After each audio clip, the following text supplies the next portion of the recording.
अस्सलाम वालेकुम स्टूडेंट, सुना है क्या हाल। अच्छा स्टूडेंट, हमने क्वांटम मैकेनिक्स स्टार्ट की थी, तो आज हम उसी क्वांटम मैकेनिक्स में देखेंगे कि कम्यूटेशन रिलेशन क्या होते हैं, क्यों हम इनको फिजिक्स में पढ़ते हैं, क्या वजह थी कि इनको फिजिक्स में लाया गया। और हम इस तरह तो लिख देते हैं कि किसी भी दो ऑपरेटर का कम्यूटेशन रिलेशन हम इस तरह लिख देते हैं। ये हमें इसके बाद क्या बताता है, क्या इन्फॉर्मेशन देता है कि हम इसको फिजिक्स में पढ़ना पड़ा। तो इन तमाम क्वेश्चन के आंसर इंशाल्लाह आपको आखिर में मिल जाएंगे। तो मेरा नाम ज़ाहिद इमरान और आपका ये चैनल फिजिक्स एकेडमी। तो चलें स्टार्ट करते हैं हम कम्यूटेशन रिलेशन को।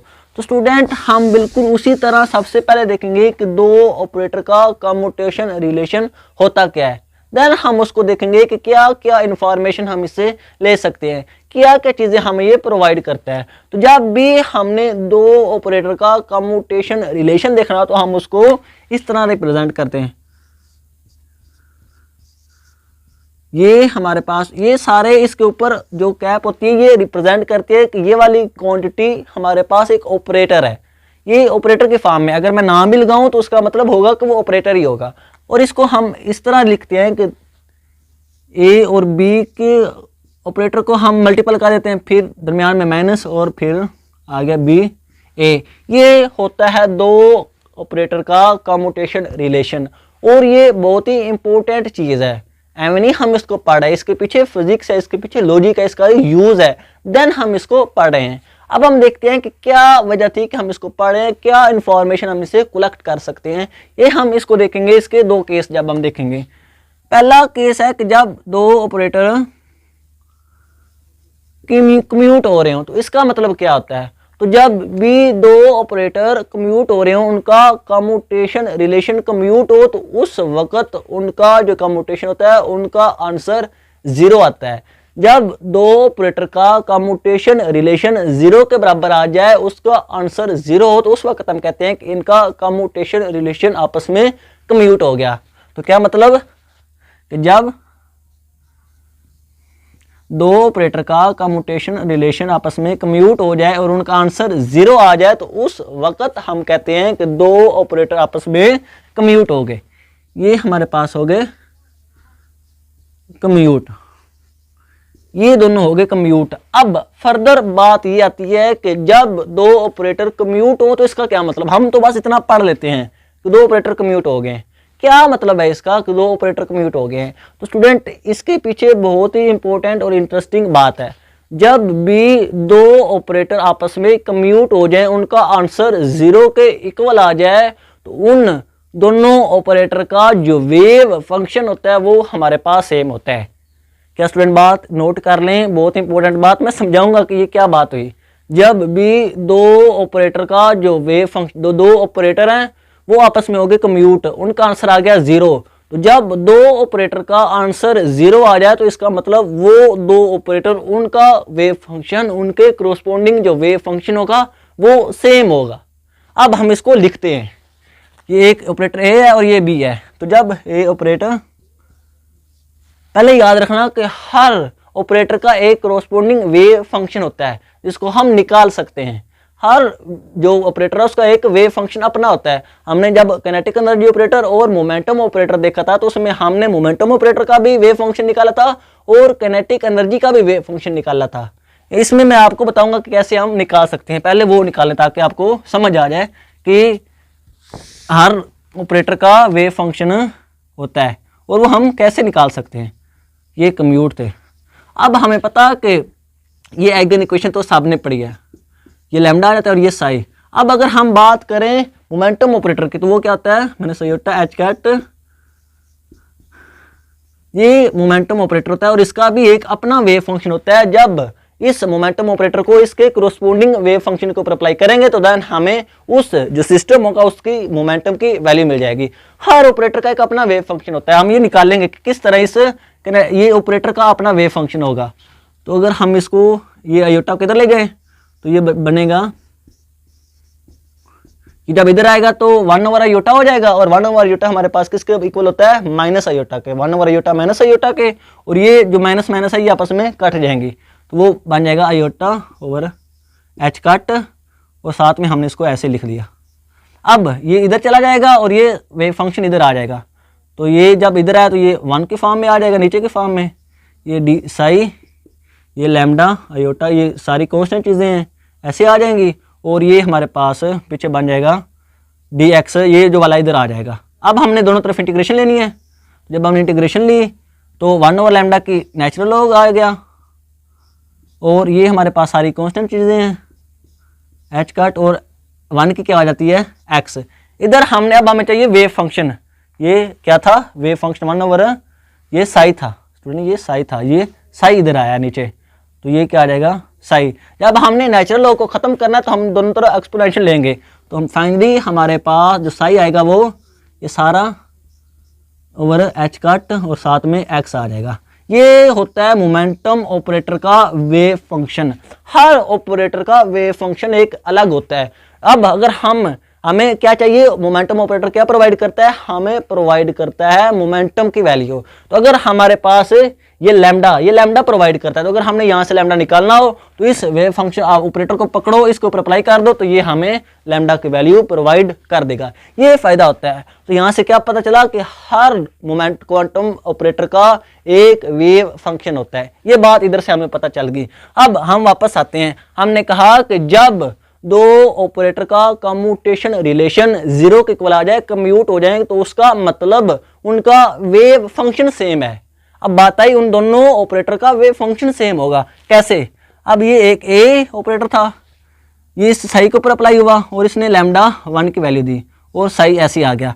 अब बी ऑपरेटर का भी वेव फंक्शन यही होगा और इसकी लैम्डा चाहे हमारे पास अलग हो, वो अलग हो सकती है, लेकिन वेव फंक्शन सेम होगा। इसको मजीद समझते हैं कैसे। सपोज करो हमारे पास दो ऑपरेटर है, एक मोमेंटम ऑपरेटर और एक किनेटिक एनर्जी ऑपरेटर। अब मोमेंटम ऑपरेटर का तो हमने ये वेव फंक्शन निकाल लिया।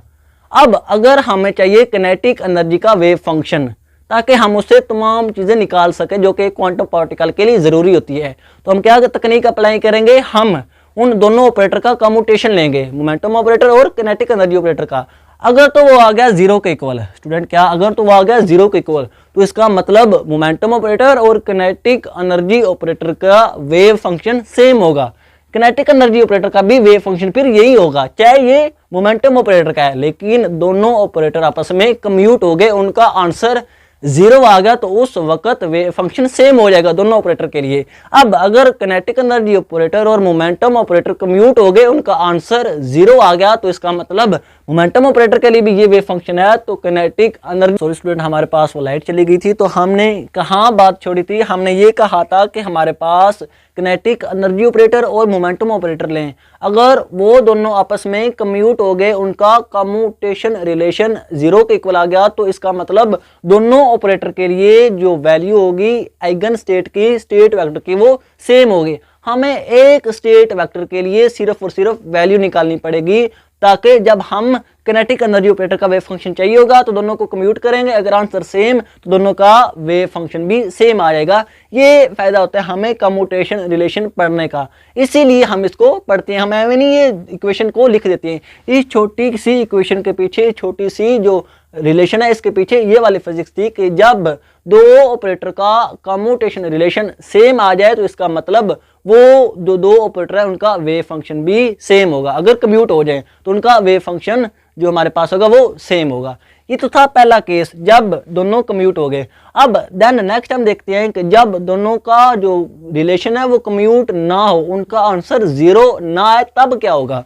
तो अगर जब सेम आया तो उस वक्त हमारे पास क्या होगा, ये वेव फंक्शन उनकी वैल्यू सेम होगी। अब हम देखते हैं दूसरा केस जिसमें कम्यूट ना हो, अगर उनका आंसर दोनों जो हमारे पास ये हैं, इनका अगर आंसर 0 के इक्वल ना आए, तो ये तो सीधी सी बात कि जब दो ऑपरेटर कम्यूट ना हो, उनका आंसर 0 ना आए, तो इसका मतलब उन दोनों के लिए वेव फंक्शन अलग अलग होगा, उनका अपना अपना वेव फंक्शन होगा कोरोस्पोंडिंग उनके। इस तरह वो मोमेंटम का ये वाला वेव फंक्शन है, तो अगर मोमेंटम और काइनेटिक एनर्जी कम्यूट ना हुए तो काइनेटिक एनर्जी का एक अपना वेव फंक्शन होगा जो कि काइनेटिक एनर्जी को प्रोवाइड करेगा। ये था कम्यूटेशन रिलेशन और ये हमें बताता है फिजिक्स में ये इंफॉर्मेशन। अब हम देखते हैं कि हमारे पास जो फॉर्मूले यूज होते हैं कम्यूटेशन रिलेशन में, कम्यूटेशन रिलेशन को सोल्व करने के लिए, अब हम उनको देखते हैं। तो हमारे पास ये जो फॉर्मूले हैं जो कि कम्यूटेशन रिलेशन को सोल्व करने के लिए हमें यूज करने पड़ते हैं, अब हम देखते हैं उनको।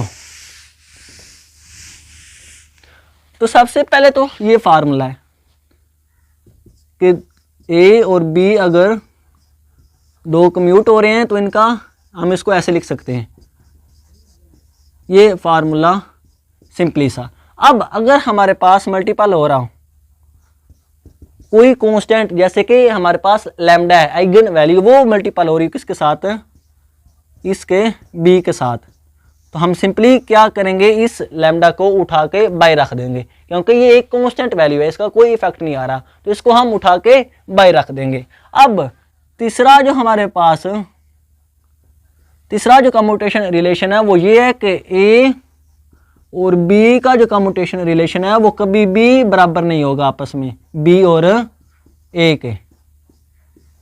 बी और ए और बी का कम्यूटेशन रिलेशन कभी भी इक्वल नहीं होगा बी और ए के। ये तब भी इक्वल होगा जब हम इसके साथ माइनस लगाएंगे, ए और बी का ये माइनस की फॉर्म में आपस में बराबर होंगे क्योंकि ये आ जाएगा A B minus B A और वो आएगा B A minus A B. तो जब हम माइनस लगाएंगे तो वो माइनस माइनस प्लस होकर पहले आ जाएगा, तो वो बिल्कुल इसके इक्वल आ जाएगा।